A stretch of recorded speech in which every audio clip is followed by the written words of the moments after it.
इस साल के अंत तक कई राज्यों में विधानसभा चुनाव होने हैं, जिसमें झारखंड भी शामिल है।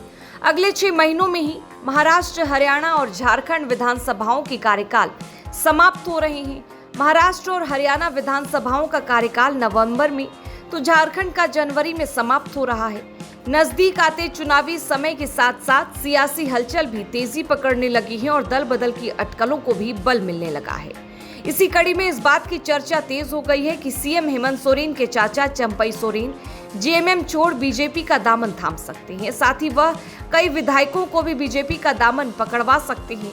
दरअसल शुक्रवार को पूर्व मुख्यमंत्री चंपई सोरेन यूसील माइंस में एक मजदूर की मौत के मामले में सीएमडी से मिलने पहुंचे थे। लगभग 1 घंटे तक सीएमडी और अन्य अधिकारियों से मजदूर के परिजन को नौकरी और मुआवजा देने पर बातचीत हुई। वहां से निकलने के बाद चंपई सोरेन जादूगोड़ा स्थित झामुमो कार्यालय पहुंचे, जहां पर उन्होंने पत्रकारों से बातचीत की। जहां पत्रकारों ने चंपई से बीजेपी में जाने को लेकर सवाल किया।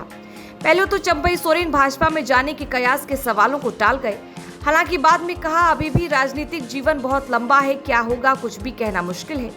उनके साथ ही लोबिन हेम्ब्रम के दिल्ली होने के सवाल पर चंपई ने कहा, देखिए मैं तो आपके सामने हूँ।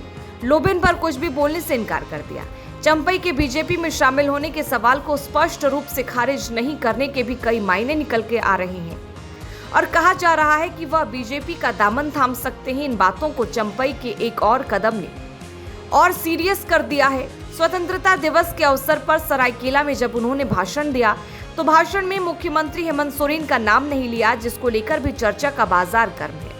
स्थानीय लोगों के साथ ही झामुमो नेताओं ने भी कहा कि चंपई सोरेन के भाषण में मुख्यमंत्री हेमंत का नाम नहीं लेना सामान्य बात नहीं हो सकती है। चंपई सोरेन को लेकर अटकलों की वजह यह भी है, हाल ही में चंपई सोरेन को हेमंत सोरेन की जेल से जमानत के बाद वापस आने के बाद मुख्यमंत्री पद से हाथ धोना पड़ा है। सीएम की कुर्सी अपने हाथ में लेने के बाद चंपई को मंत्री बनाया गया है, लेकिन कहा जा रहा है कि वह इस चीज से खुश नहीं है।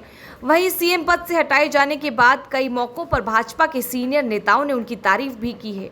विधानसभा के मानसून सत्र में भी भाजपा नेताओं ने सदन के भीतर उनकी प्रशंसा की थी।